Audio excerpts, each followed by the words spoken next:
Au Cameroun, c'est très différent. Parce que le mec est en place depuis plus de 30 ans.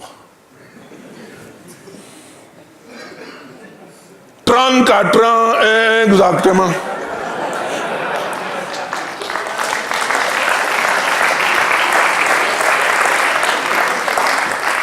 Pourquoi il y a un problème? Nous aussi, nous avons les élections au Cameroun. Hein? Mm-hmm. C'est moi-même qui avais instauré ce machin-là. Moi, j'ai une véritable passion pour la démocratie. Oui? Non, c'est bien, les gens sont contents. À chaque élection, je leur chante toujours une chanson douce.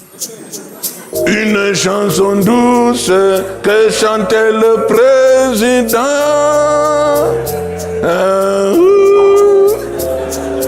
Bonne nuit à tous, je m'occupe de votre argent. Oh là là! Quand les gens applaudissaient toujours, ils se disaient encore. Je dis non, aux prochaines élections, ça suffit. Au début, je voulais faire les élections tous les 20 ans. C'est un peu fatigant. Ça coûte cher. Mais les Français nous ont imposé tous les 7 ans. J'ai dit, bon, ça va, on va faire. Sinon, ils allaient me changer. Hein. Oh là là, ces gens-là ne blaguent pas. Hein. Ils t'envoient les commandos, barbouzes, hélicoptères. Ils rentrent chez toi par les fissures des murs.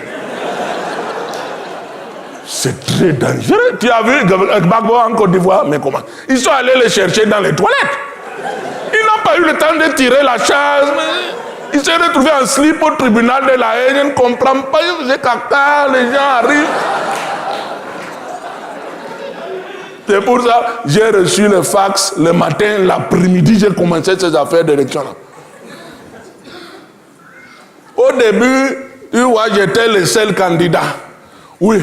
Ils n'avaient pas compris vraiment le machin, quoi. Et les gens venaient me voir, boss, c'est comment? N'est-ce pas que tu es le seul candidat, non? J'ai dit, ah bon? Ça veut dire qu'il faut plusieurs. Mais oui, il faut un gentil, un méchant. Ah. Alors là, j'ai pris un méchant. Un gars de mon village, un tueur de chèvres, un assassin. La face fait peur. Au début, je gagnais même avec 100%. Oui. Dans mon village, j'avais gagné avec 105%. Oh non, alors là, vraiment, non, c'est exagéré, c'est exagéré. Il y a la barre psychologique des 100%. Au-delà, les gens doutent, c'est vrai.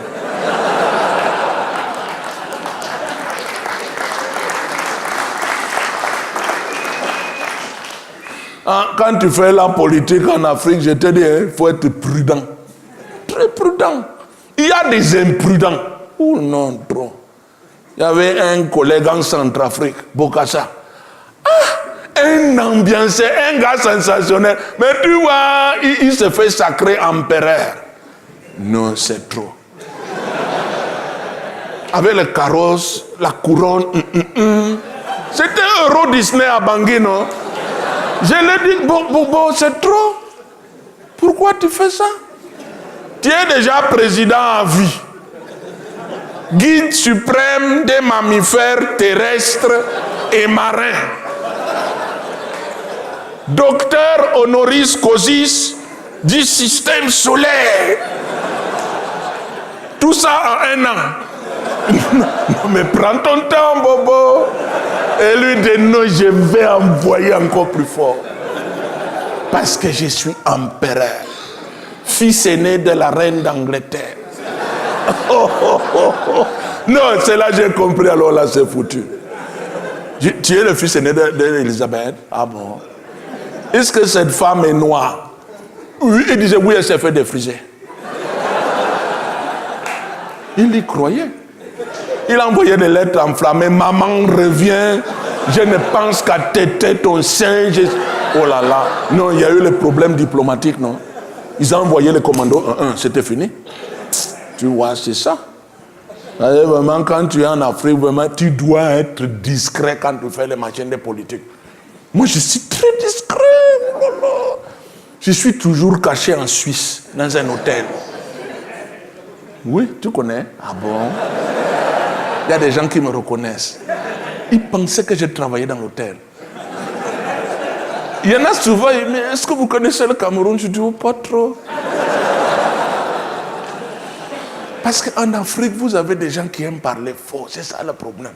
Le sang est chaud, quoi. Quand Kadhafi, là, j'ai mon bonhomme, j'étais en Suisse, non? Il m'appelle au moment de ces problèmes-là. Il dit, Papa, viens, on va bagarrer pour les Africains. Ah, j'ai dit, arabe, raccroche. Tu vas me faire les problèmes. Tu veux bagarrer contre la coalition internationale? Il dit, oui, on va faire ça. Pour l'honneur des Africains. J'ai dit, non, mais comment? Un grillon ne peut pas affronter un troupeau de rhinocéros enragés. Il m'a dit, si, viens, Popol. Tu es déjà vieux, viens. Je préfère mourir en homme que ramper devant ces chiens-là. J'ai dit, non, mais ramper, c'est bien quand même. Tu avances un peu.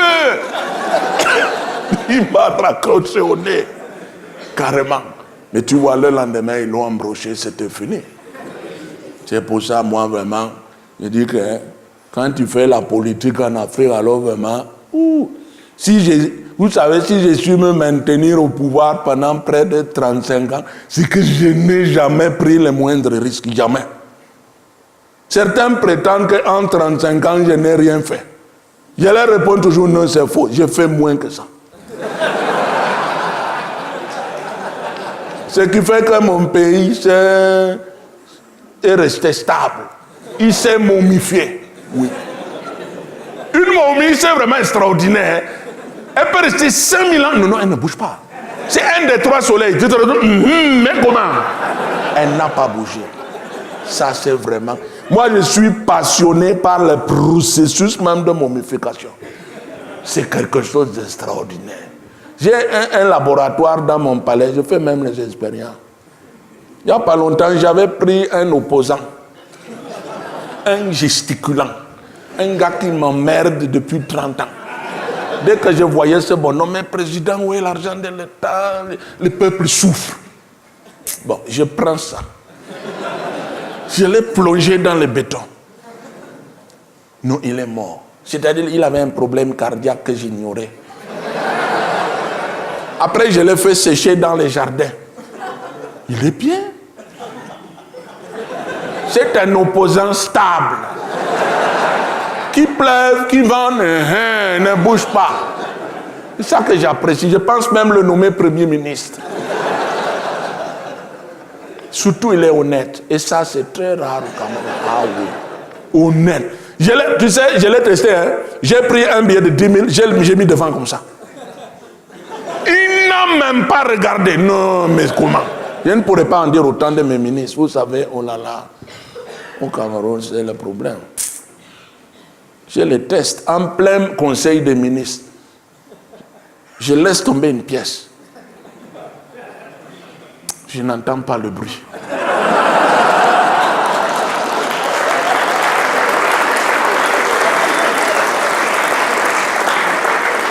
Bon, attention.